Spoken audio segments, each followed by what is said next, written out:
AP CM Chandrababu పలు రకాల అమలుకు సంబంధించి కీలక వ్యాఖ్యలు చేశారు.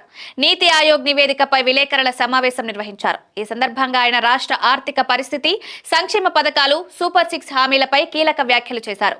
ముఖ్యంగా ఆంధ్రప్రదేశ్ ఆర్థిక పరిస్థితి బీహార్ కంటే దిగజారిందని అన్నారు. చంద్రబాబు మాట్లాడుతూ కేంద్రం నుండి వచ్చిన నిధులను అభివృద్ధి పనులకే ఖర్చు చేయాల్సి ఉందని, అవి సంక్షేమ పథకాలకు అందుబాటులో ఉంచలేమని స్పష్టం చేశారు.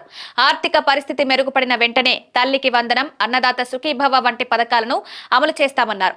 సూపర్ 6 పథకాలు అమలు గురించి మాట్లాడుతూ నారా చంద్రబాబు నాయుడు ప్రకారం సంక్షేమ పథకాలను ఆర్థిక పరిస్థితి మెరుగుపడిన తర్వాత అమలు చేయాలని నిర్ణయించారు.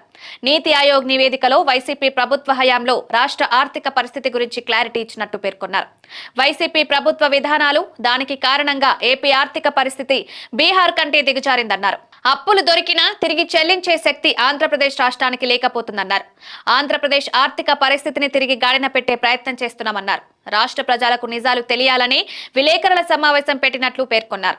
సంక్షేమ పథకాలు, రాజధాని Amaravati, Polavaram project, Visakhapatnam steel plant వంటి కీలక ప్రాజెక్టులకు కేంద్రం నుండి భారీ నిధులు అందినప్పటికీ వాటిని సంక్షేమ పథకాలకు కేటాయించడం సాధ్యం కాదన్నారు. గత 5 సంవత్సరాలలో ఏపీ ఆర్థిక పరిస్థితి ఘోరంగా దెబ్బతిందని అన్నారు.